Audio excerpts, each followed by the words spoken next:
Assalamualaikum warahmatullahi wabarakatuh. Selamat siang Tribuners dimanapun kalian berada. Kembali berjumpa bersama saya Muhammad Rizky Ramon dalam program Cakap-Cakap Pendidikan Tribun Medan.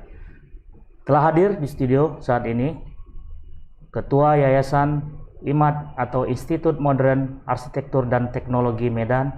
Beliau adalah Bapak Arsitek Tony STHDI. Selamat siang Pak. Siang. Dan juga turut juga didampingi oleh salah seorang dosen, yaitu Bapak Febri Kautsar STM Engineer IAP, merupakan salah satu dosen yang ada di program studi perencanaan wilayah kota. Ya. Selamat siang Bang, selamat datang di studio Tribun Medan. Siang Bang. Terima kasih sudah hadir. Nah, Tribuners ingin tahu apa saja yang ada kaitannya dengan Institut Modern Arsitektur dan Teknologi ini. Kita langsung saja bertanya dengan Ketua Yayasan IMAT. Pak, ini IMAT kan baru nih ya. Nah, boleh disampaikan kepada Tribuners terkait dengan sejarah lah IMAT ini berdiri. Mungkin banyak nih Tribuners yang belum tahu nih. Silakan Pak. Ya. Pak Tony. Selamat siang ya semuanya. Siang Pak. IMAT itu sebenarnya ada singkatan dari Institut Modern Arsitektur dan Teknologi. Dia mengandung kata modernnya, mengandung kata arsitektur, dan mengandung kata teknologi. Jadi dari ketiga kata itu mencerminkan visi misi dari IMAT itu sendiri. Jadi IMAT itu akan fokus kepada program studi yang berhubungan dengan arsitektur, dan juga mengandung unsur-unsur teknologi, karena kita tidak bisa pungkiri kita sekarang berada di era revolusi industri 4.0. Ya. Terus kita juga menampilkan sesuatu yang baru di kampus kita. Jadi baru itu kita cerminkan dengan istilah modernnya gitu. Jadi kita eranya mencerminkan sesuatu yang lebih, ya mungkin lebih terbuka ya, lebih untuk generasi sekarang mungkin lebih up to date lah, yang bisa diterima oleh generasi sekarang, kampus yang lebih up to date dalam segi desainnya, ya, dengan program studinya yang lebih mengikuti perkembangan, terus juga kita lebih, dosen-dosennya juga lebih ke praktisi. Nah, jadi lebih umur-umur yang mungkin lebih bisa diterima lah generasi sekarang, di mana mereka itu menuntut kita sebagai mentor ataupun dosen harusnya juga mengerti lah apa yang kita ajarkan, jangan sampai kita juga memiliki skill yang kalah gitu dengan era sekarang serba teknologi seperti sekarang itu. Ya, dosen juga harus menguasai ilmu-ilmu era sekarang itu. Baik Pak Tony, dan memang ini lebih spesifikasi nih ya Pak Tony ya terkait dengan lembaga pendidikannya ini. Nah, saya ke Abang aja deh ya, saya panggil Abang karena masih milenial nih kita nih. Boleh Bang, boleh Bang. Nah, Bang Febri ini kan sebagai salah satu dosen nih di salah satu program studi, mungkin bisa bantu menjelaskan program studi apa yang ada di IMAT ini kepada pemirsa Tribuners. Silakan Bang. Baik, terima kasih Bapak. Jadi Assalamualaikum warahmatullahi wabarakatuh. Dengan Febri di sini. Jadi di kampus IMAT ini ada 3 prodi ya. Jadi ada arsitektur, ada bisnis digital, dan PWK ya. Nah, kali ini saya sebagai dosen PWK, jadi saya ingin menjelaskan dulu apa sebenarnya sih yang dimaksud dengan jurusan PWK ini ya. Jadi PWK itu adalah ataupun planologi yang kita dengar namanya ya. Adalah ilmu yang mempelajari tentang spasial, tentang keruangan, kota dan wilayah, termasuk di dalamnya itu segala unsur perkotaan dan wilayahnya. Nah, terkait dengan unsur perkotaan dan wilayah itu cukup banyak sebenarnya ya. Jadi mulai kita merencanakan sarana prasarana pendukung, sektor informal, lingkungan, hutan lindung gitu ya, merencanakan pertanian dan segala macam. Begitu juga dalam menyelesaikan permasalahan perkotaan dan wilayah ya. Jadi kita tahu juga banyak sekali permasalahan perkotaan, mulai dari banjir, mulai dari kemacetan gitu ya, mulai dari permukiman kumuh, dan masih banyak sekali gitu ya. Jadi sebenarnya bagaimana peran ilmu PWK ini bisa hadir untuk menyelesaikan permasalahan-permasalahan tersebut dengan menggali potensi-potensi untuk menjadi kota dan wilayah yang berkelanjutan, yang berkembang gitu ya, dan modern tentunya. Nah, saya melihat memang program studi PWK ini kan kayaknya baru kalau bagi saya pribadi ini, dan mungkin belum pernah lah disosialisasikan oleh beberapa kampus ataupun universitas. Nah, yang membuat saya tertarik ini, kenapa harus program studi ini terkait dengan perencanaan wilayah kota ini? Apakah memang ini mempunyai potensi yang bagus juga untuk kedepannya, ataukah memang hanya beberapa kampus lah yang punya program studi ini? Gimana, Bang Febri bisa menjelaskan? Oke, Bapak, terima kasih. Ini berkaitan dengan PWK ya. Iya. Jadi kalau saya bilang keunggulannya itu, saya bilang bahasanya menang banyak ya. Jadi menang banyak yang masuk di sini adalah PWK ini adalah ilmu yang multidisiplin ya. Jadi ilmu yang komprehensif gitu ya.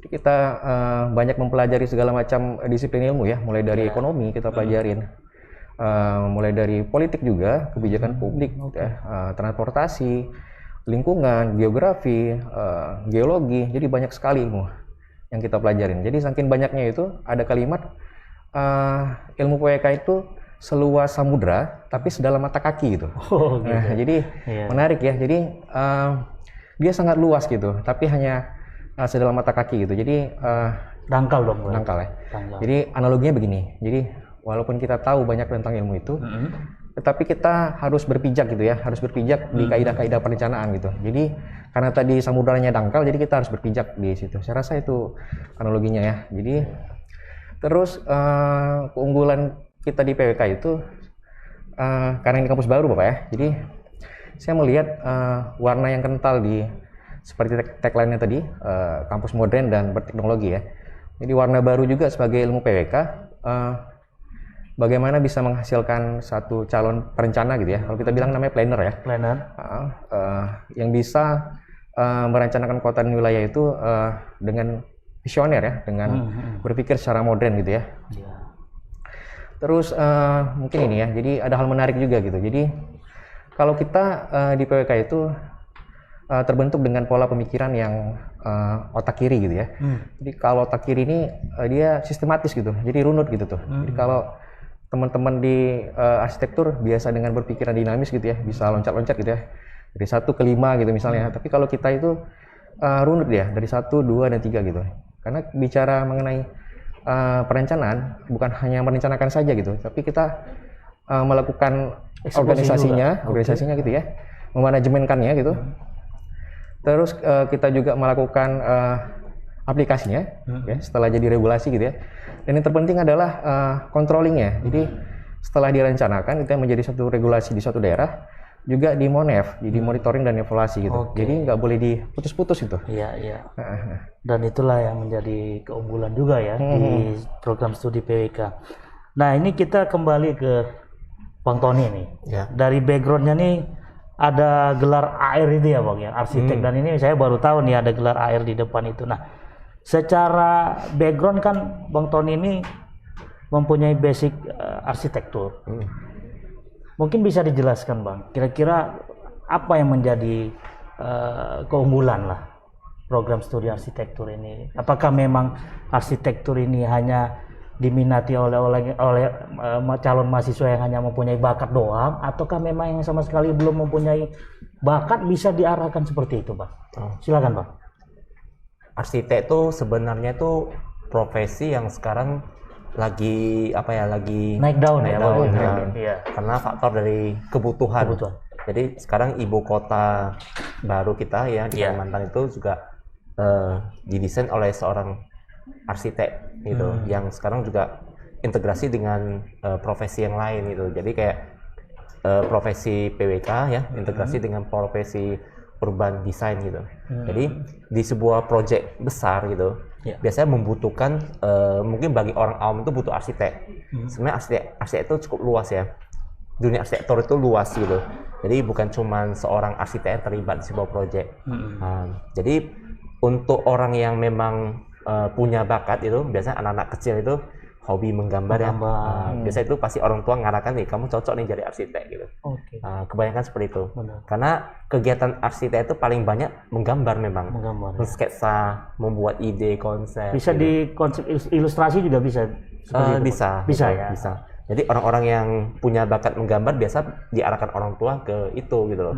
Namun sekarang dengan perbantuan teknologi sekarang yang lagi berkembang seperti mungkin teknologi BIM ya, 3D yang begitu interaktif digunakan seperti bermain game ya, proses mendesain itu bisa dibantu bagi yang nggak terlampau jago menggambar. Nah, tapi tidak bisa kita hindari cara berpikir arsitek itu agak berbeda dengan profesi lain gitu. Oh, gitu. Jadi kalau PWK kan lebih kepada berpikir global, nah, karena dia membuat regulasi. Ya, kalau arsitek itu lebih ada globalnya, tapi ada detailnya. Nah, jadi otomatis dia harus bisa berpikir global, ya, zoom out, maupun dia berpikir detail, zoom in. Nah, jadi orang-orang yang punya bakat seperti itu, walaupun dia nggak pandai menggambar, nah, dia punya potensi menjadi seorang arsitek gitu. Jadi profesi kita ini profesi yang lagi naik daun karena faktor sudah disahkannya undang-undang arsitek. Jadi sekarang arsitek itu yang memang mau betul jadi arsitek dapat gelar di depannya AR, kayak dokter lah, kayak dokter ya, DR gitu kan. Jadi kita profesi yang sedang lagi naik daun, udah otomatis ini kebutuhan juga sangat besar ya di masyarakat, karena jumlah arsitek itu harus cukup memenuhi kebutuhan permintaan, karena arsitek sekarang yang ngurusin perizinan gitu, PBG juga arsitek yang ngurus sekarang. Jadi otomatis jumlah arsitek harus diperbanyak, kemudian banyaknya infrastruktur yang dibangun oleh pemerintah. Setelah infrastrukturnya siap kan, the next step kan kita mau bangun. Pasti. Nah, jadi di mana-mana akan terjadi pembangunan, apalagi pembangunan besar-besaran nanti akan terjadi di Kalimantan. Oh ya, sebagai pusat calon ibu kota Indonesia nanti ya, benar. Nah, dulu kan mindsetnya kan Bang, kalau ketika kita mau masuk jurusan arsitek itu kan ada pikiran itu, jangan masuk ke arsitek karena alat-alatnya mahal gitu loh Bang. Dulu kan sempat seperti itu Bang. Nah, kenyataan di arsitek sendiri itu seperti apa Bang kalau dalam studinya? Ya, di masa saya waktu sekolah memang terjadi hal seperti itu juga. Kita pasti menanyakan hal kepada guru kita paling dekat ya, guru SMA. Kita mau kuliah apa? Pasti kalau kamu hobinya ke arsitek, pasti diarahkan arsitek. Cuma konsekuensinya mungkin peralatannya mahal. Itu memang di zaman saya itu memang benar gitu. Benar ya Bang. Karena kayak meja gambar ya, peralatan-peralatannya itu cukup mahal. Namun sekarang dengan bantuan kita kan sekarang udah pakai komputer yang mendesainnya. Jadi peralatan menggambar itu udah lebih terjangkau. Lebih terjangkau dan canggih ya Bang. Ya, benar. Karena dulu nggak ngebayangin mahalnya kertas menggambar itu, takutnya salah gitu Bang. Ketika salah kita harus beli lagi, ternyata memang butuh price juga lah di situ kan. Nah, di sini juga ada salah satu program studi nih, mungkin ke Bang Febri, bisnis digital nih Bang. Nah, ini bisnis digital ini kan lagi booming juga nih kalau dibilang Bang Tony tadi lagi naik daun nih profesi arsitek. Nah, di bisnis digital sendiri ini seperti apa sih Bang program studi yang ditawarkan oleh IMAT itu Bang? Mungkin Pak Tony ya. Mungkin Pak Tony ya. Boleh. Silakan Pak Tony. Bisnis digital itu kenapa kita ngambil 3 jurusan? Karena satu persyaratan institut tuh minimal 3 jurusan. Minimal 3 jurusan ya. 3 program studi lah, prodi. Jadi dari ketiga itu saya memilih bisnis digital, PWK sama arsitek. Karena ini sebenarnya saling integrasi. Betul. Terkait. Zaman sekarang itu kalau kita membangun bangunan, kita harus membangun juga bisnisnya sebenarnya. Jadi kalau kita nggak membangun sebuah bisnis di sebuah kawasan, nanti kotanya itu jadi kota yang nggak hidup. Maka berhubungan dengan PWK juga, berhubungan dengan master plan-nya gitu. Jadi bisnis digital itu adalah bagaimana kita tuh di era zaman revolusi industri 4 gitu.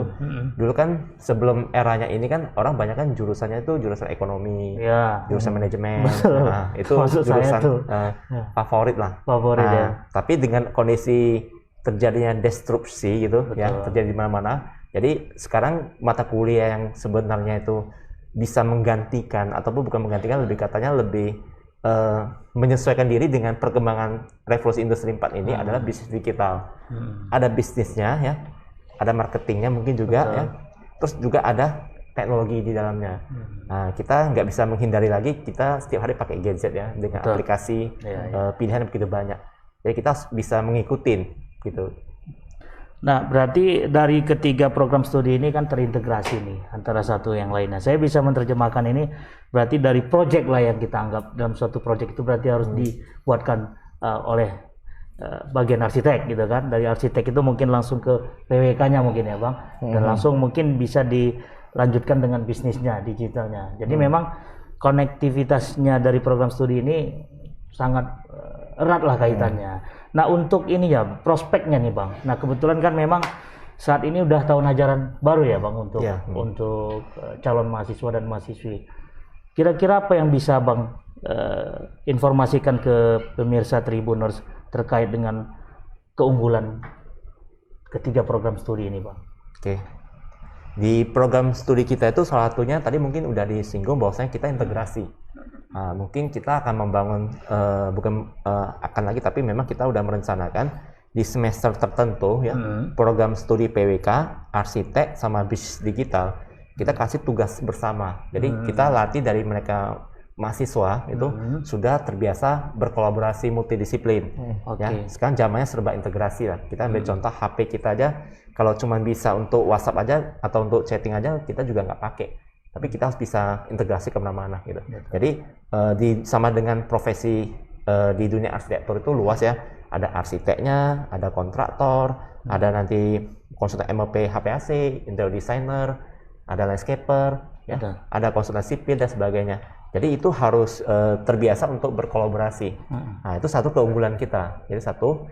Terus di mata kuliahnya juga kita mengedepankan mata kuliah yang sekarang mungkin di zaman saya itu nggak dipelajarin, tapi sekarang dibutuhkan sekali gitu loh.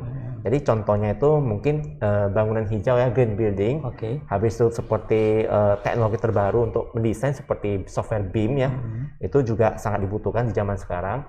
Habis itu bagaimana seorang arsitek itu menyelesaikan masalah-masalah yang terjadi di masyarakat. Masyarakat itu punya tanah, tapi bingung mau buat apa. Jadi jangan semua tanah itu hanya dibangun untuk rumah toko atau ruko, ataupun tanah itu terbengkalai gitu loh. Kalau bisa dijadikan lebih produktif. Nah, itu cara berpikir seorang archipreneur, arsitek yang menggabungkan diri dengan entrepreneur. Nah, jadi dia bisa kasih solusi untuk tanah itu gitu loh. Nah, contoh ilmu-ilmu seperti itu yang akan kita bekalin ke mahasiswa-mahasiswi kita gitu untuk di arsitektur ya. Arsitektur ya. Nah, kalau untuk Bang Febri di PWK sendiri, kira-kira bisa memberikan gambaran seperti apa Bang keunggulan dari program studi ini? Nah kedepannya pasti akan dibutuhkan oleh stakeholder nih ya, seperti pemerintahan dan segala macam. Silakan Bang. Mungkin saya nyambung dulu apa yang dikatakan dengan Pak Tony tadi ya. Jadi ada kolaborasi ya. Jadi kita ada di semester 5 itu seperti tugas bersama ya. Jadi hal menariknya di sini saya tangkap. Jadi saya kasih contoh satu. Misalnya kita dalam merencanakan satu kawasan pariwisata ya. Pariwisata. Nah, mahasiswa PWK-nya akan merencanakan pola ruang ya, distribusi ruangnya gitu ya, dan struktur ruangnya, termasuk kebutuhan sarana dan prasarana pendukung pariwisatanya. Nah gitu. Teman-teman di arsitek nanti bakal mendesain bangunannya itu, termasuk peruntukannya itu, ya gitu ya. Nah, teman-teman di bisnis digital bakal memasarkan itu, gitu ya. Jadi satu paket yang saya lihat dari mahasiswa sudah mengetahui dari proses dari hulu sampai ke hilir, proses perencanaan itu mereka tahu gitu, dan juga bisa bekerja secara teamwork ya, gitu ya. Terus kalau terkait dengan ini ya peluang prospek ya pekerjaan ya, peluang kerja di program ini. Saya melihat peluang untuk PWK itu sangat besar sebenarnya, terutama kita yang di Pulau Sumatera ini masih sedikit sekali tempatan dari PWK ya. Jadi sebagian besar memang tempatan PWK itu tersebar di Pulau Jawa gitu. Karena memang di Pulau Jawa itu PWK itu sudah jadi jurusan yang favorit gitu. Jadi tersebar tuh di Pulau Jawa. Dan kita di Sumatera ini masih sedikit kali kampus yang ini ya, yang mengakomodir itu ya, yang PWK gitu ya. Sehingga peluang pekerjaannya tentu kita lebih banyak gitu. Karena orangnya sedikit, tapi jumlah pekerjaan banyak gitu ya. Nah, kalau saya kaitkan itu dengan di PNS ya, di pemerintahan ya. Saya melihat hampir semua sektor di pemerintahan itu masuk dalam keilmuan PWK gitu ya. Jadi masuk semua. Jadi kita sebenarnya bisa di banyak sektor ya, mulai dari pemerintahan daerah ya, kabupaten kota, provinsi. Sampai di level kementerian kita sebenarnya bisa masuk tuh di setiap sektor itu. Tapi kalau mau spesifik tuh ya, jurusan kita itu di PWK itu bisa ke Bapeda, bisa ke PUPR, bisa ke ATR BPN, bisa ke Perkip gitu ya, atau dinas tata kota gitu ya, dan masih banyak lagi gitu ya. Nah, kalau dia pingin non pemerintahan, maka dia bisa jadi praktisi ya. Praktisi, dia bisa bekerja sebagai seorang perencana sejati ya, kalau kita bilang planner ya. Planner ya. Jadi mungkin dia yang bakal berkaitan langsung dengan produk-produk perencanaan ya. Mulai dari produk rencana tata ruang wilayah, produk rencana detail tata ruang, sampai ke tata bangunan dan lingkungan gitu ya. Jadi di luar dari itu bisa juga sebagai planolog ya, dia concern terhadap ilmuwan planologi gitu ya, sebagai akademisi, dosen ataupun peneliti gitu. Bisa juga dia sebagai advice untuk anggota dewan ya, jadi ataupun di pemerintahan kayak gitu ya. Staf khusus lah ya, mungkin ya. Jadi karena memang ilmu ini bukan hanya merencanakan gitu ya, tapi harus digiring sampai menjadi suatu produk regulasi gitu ya, yang dipakai di daerah itu. Jadi dalam prosesnya itu bakal banyak pembahasan ya yang dilakukan, termasuk di lintas sektoral gitu. Termasuk juga bakal dibahas di DPRD gitu. Jadi sebenarnya peran-peran perencana kita ini bagaimana kita bisa mendampingin gitu ya, sampai produk perencanaan ini menjadi legal dengan terjaga kemurnian perencanaan itu gitu. Karena ini juga terkait dengan keputusan politis ya. Di perencanaan itu. Selanjutnya dia bisa di LSM, bisa di NGO. Saya rasa cukup banyak peluang untuk ya? Luar biasa nih. Nah, jadi dari ketiga program studi ini, pertanyaan ini Pak Tony, pakai seleksi nggak ini untuk masuk ke IMAT ini? Nah, tapi sebelum dijawab itu, kita akan coba saksikan dulu tayangan video berikut ini.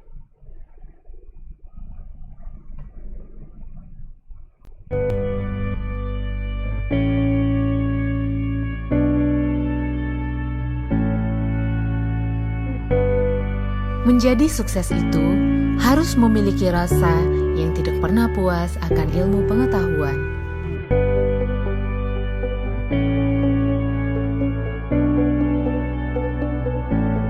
Institut Modern Arsitektur dan Teknologi kini hadir di Kota Medan untuk merealisasikan mimpi Anda menjadi seorang arsipreneur.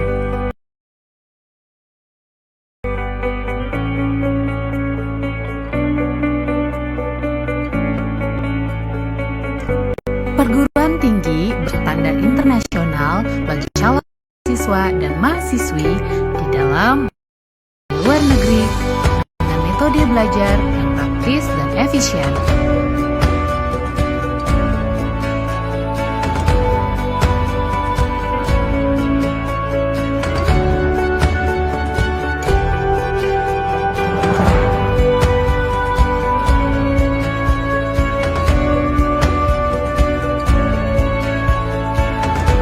Didukung teknologi terkini sehingga menghasilkan kepribadian yang memiliki identitas yang berkonsep, berkarakter, berdimensi, dan berfilosofi.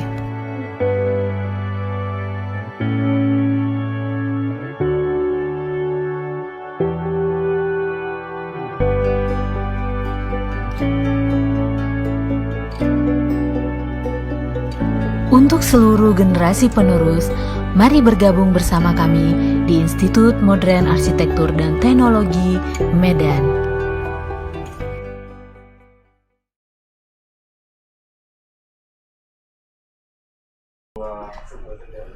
Kita kembali lagi, pemirsa Tribuners. Nah, menyambung pertanyaan tadi nih, mungkin ke Bang Tony nih. Ada nggak proses seleksi Bang untuk masuk ke 3 program studi ini Bang? Ya, ada ya. Tentu ada ya, karena saya sendiri dulunya juga diarahkan ya untuk masuk ke kuliah arsitek karena memang hobi gitu loh, karena memang dilihat orang berbakat. Karena sebenarnya kepengen jadi komikus gitu loh. Gitu. Tapi karena suka menggambar ya mata kuliah apa yang paling cocok ya mungkin berhubungan dengan gambar tetap arsitek ya. Nggak arsitek ya mungkin interior designer gitu. Kalau objeknya berbeda ya Bang.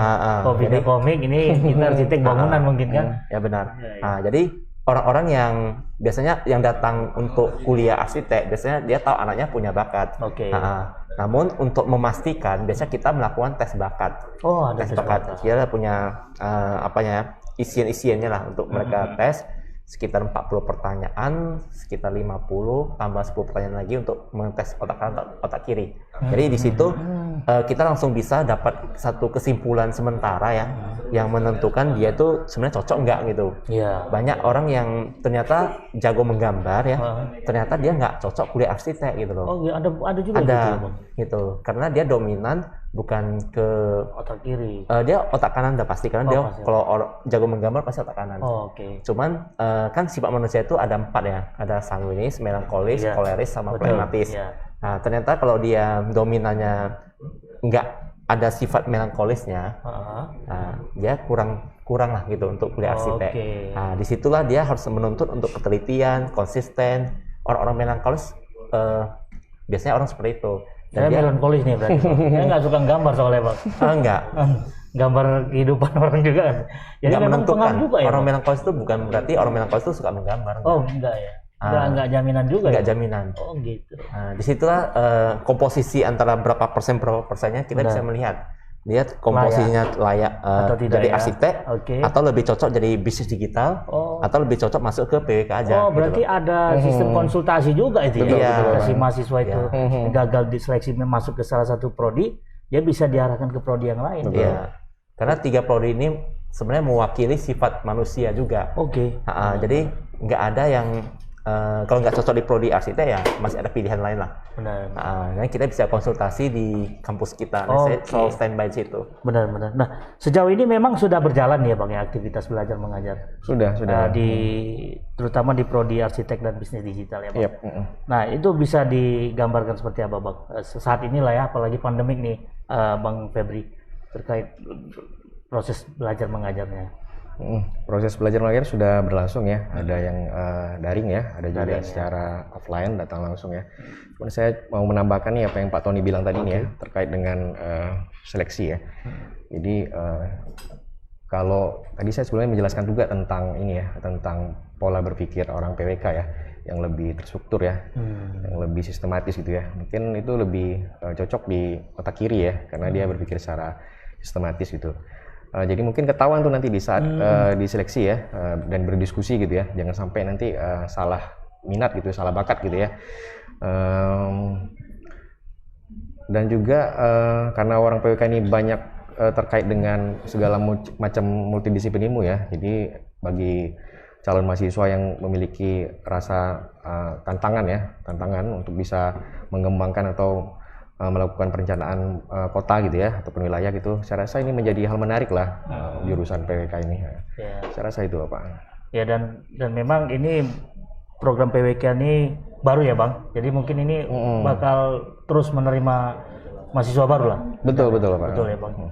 Nah dari ketiga program studi ini saya melihat ini kan perencanaan arsitek dan bisnisnya. Yang mengeksekusinya nih nggak ada nih Bang Tony ini.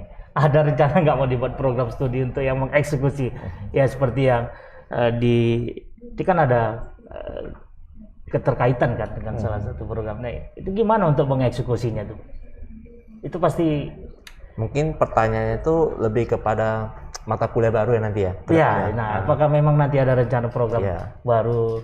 Bisa seperti sih. itu? Bisa Kita ya. memang ada planning ya untuk mata kuliah yang lainnya nanti ya setelah ini berjalan ya. Oke. Nah ini ada kita bacakan salah satu komentar dari Tribuners nih, Bang Tony dan Bang Febri. Dari Eka Kesuma, apakah ada program beasiswa bagi mahasiswa untuk kuliah di IMAT? Nah ini yang nanti akan kita coba tanyakan ke Bang Tony. Silakan Bang. Kita ada program beasiswa. Nanti kita bisa konsultasi kalau datang ke IMAT untuk lebih jelasnya. Iya. Nah, mungkin ke Bang Febri deh. Kira-kira Bang, bagi Tribuners yang ada di rumah yang sedang menyaksikan acara kita ini, bagaimana sih caranya biar bisa kuliah di IMAT? Dan tadi alamatnya di mana itu IMAT itu, Bang Febri? Tadi belum disebutkan. Komplek Cemara Asri. Di Komplek Cemara Asri ya. Di Jalan Boulevard Timur, nomor 88A. Di Boulevard Timur nomor 88A. Dan IG kita ada ya. IG-nya ada. apa tuh, Bang Tony? Institut Institut Med. Oke. Med, gitu. Bisa dicari ya. Bisa dicari ya di Institut IMAT ya.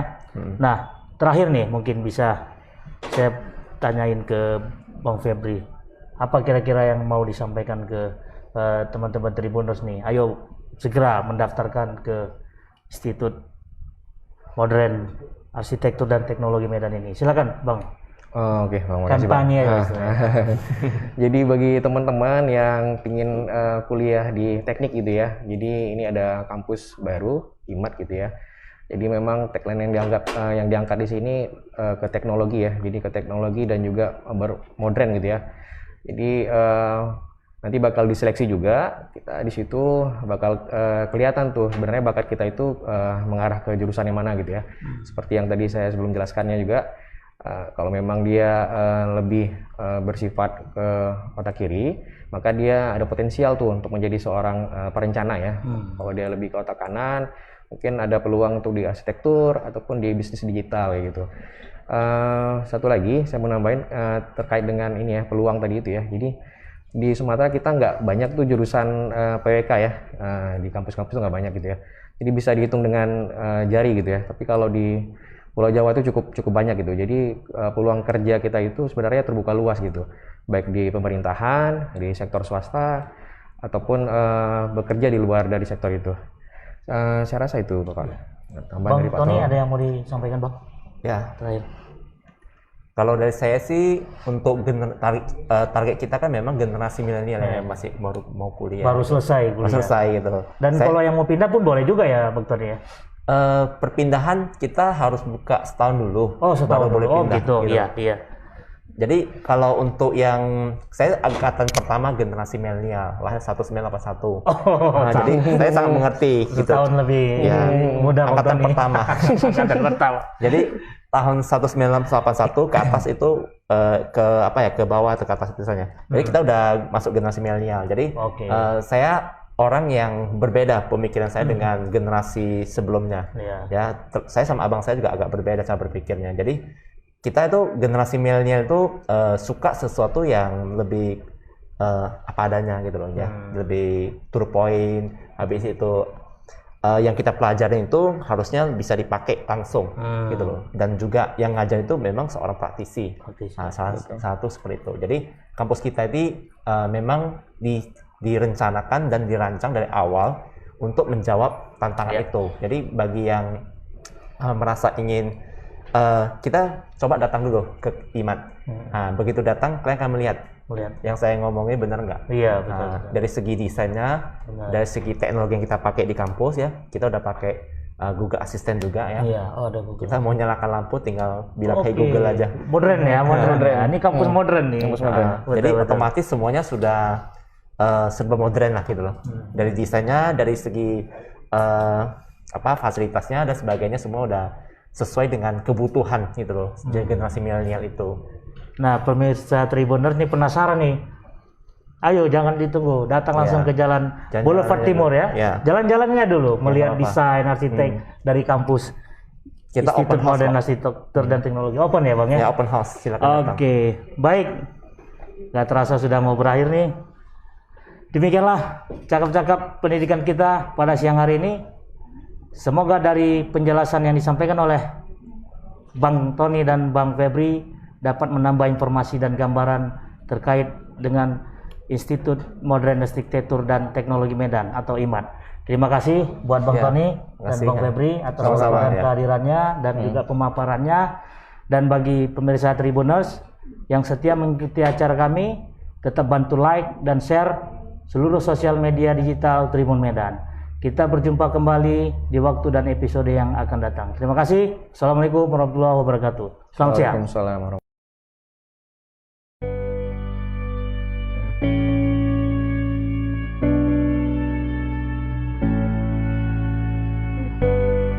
Menjadi sukses itu harus memiliki rasa yang tidak pernah puas akan ilmu pengetahuan.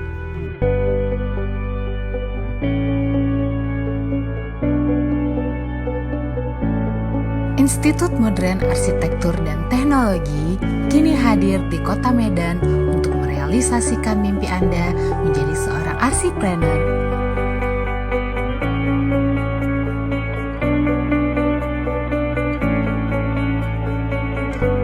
Perguruan tinggi berstandar internasional bagi calon mahasiswa dan mahasiswi di dalam maupun di luar negeri dengan metode belajar yang praktis dan efisien.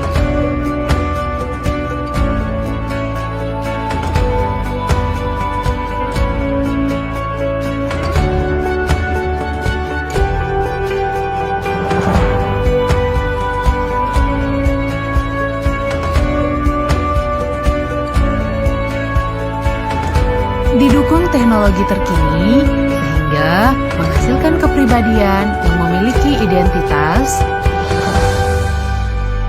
yang berkonsep, berkarakter, berdimensi, dan berfilosofi.